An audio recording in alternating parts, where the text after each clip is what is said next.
کی فراموش شود کابل ویرانک ما، جاده شهر نوا اون پل لرزانک ما.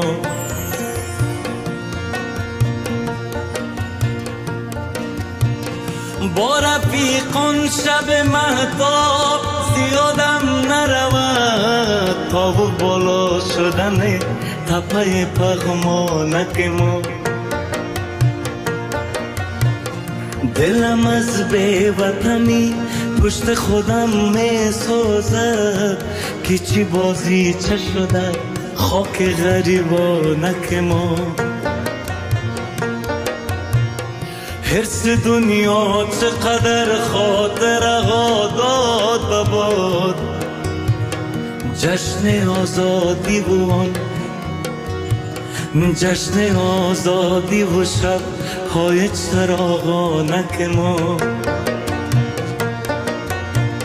خوش هوا بود بغان شاعر غماس از هرا، تخت رستم به سر کوه سمنگانک ما.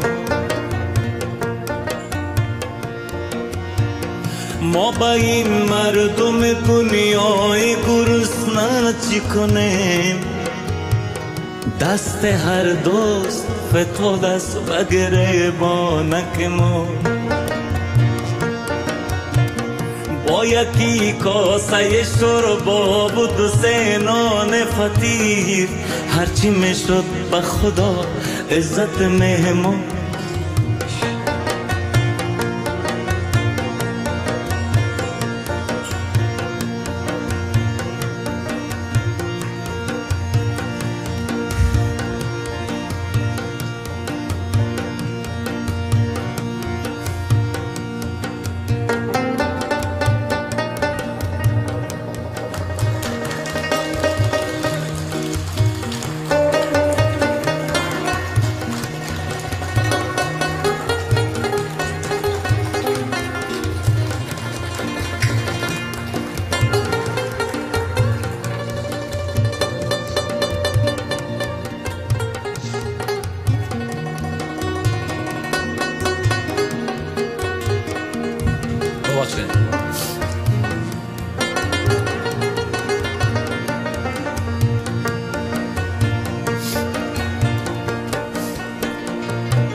یاد لندی پلو قصه و افسانه بخیر، پته صندلی و کیف زمستان.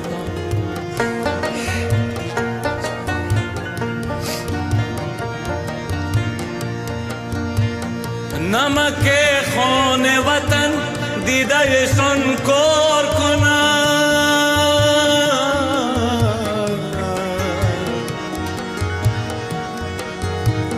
چی بگویم که شکست تن نمک دار.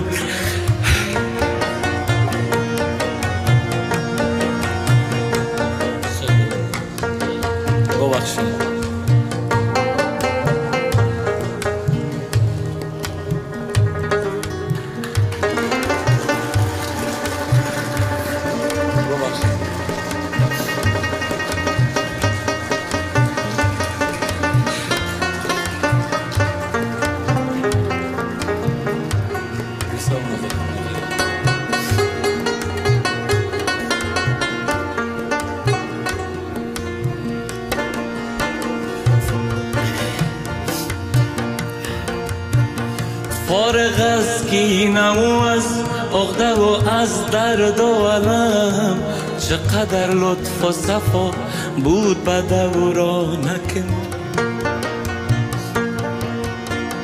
هر دم از کوه خرابات صدا بود بلند، از همه نغمه سرایان و غزل خانک ما. ملغای گل نارنج زیادم نرود، کوگک و درگک و دشت و بیابانک ما. ملغا بود بغر باغ و بهر عید و برات، قرغه و بابر و اس طالف و پروانک ما. سخن از خامه گازار به افسانه رسید،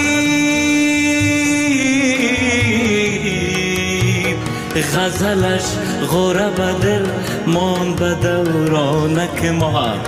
غزلش غوره به دل مان به دیوانک ما. غزلش غوره به دل